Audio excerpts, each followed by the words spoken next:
நல்லா கொதிச்சிச்சு. இப்போ நம்ம என்ன மீன் வாங்கி வச்சுருக்கோன்னா ஐலா மீன் தான் வாங்கி கழுவிட்டு வச்சுருக்கோம். இது வந்து வறுக்கிறதுக்காக மசாலா போட்டு வச்சுருக்கேன். எங்கள் பொண்ணு இல்லை, அதனால் வீடியோ நானே எடுத்துக்கிறேன். அவருக்கு மீன்காரன் நல்லா அழகாக கட் பண்ணி கொடுத்துட்டாரு. மாதிரி இப்போ நம்ம எல்லாம் குழம்புல போட்டுக்கலாம் மீனை.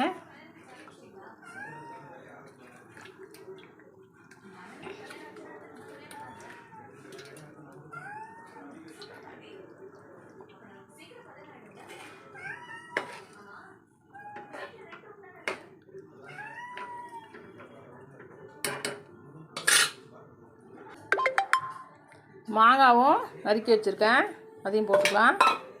எல்லாத்தையும் போட்டுட்டு நல்லா கொதிக்கட்டும்னு மூடி வச்சிடலாம்.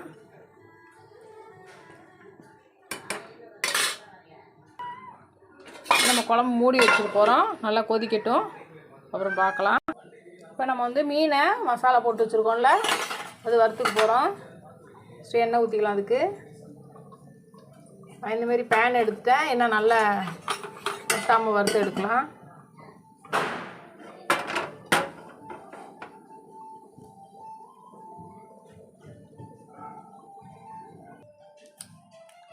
பார்த்திங்கன்னா எண்ணெய் நல்லா காஞ்சிட்டு மீன் வந்து அதில் வச்சுக்கலாம்.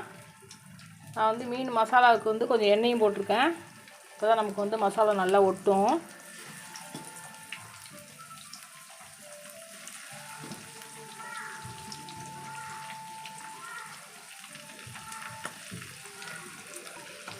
பார்த்திங்கன்னா நல்லா எல்லாமே வச்சாச்சு. இப்போ நல்லா வறுக்கிற வேண்டியது தான்.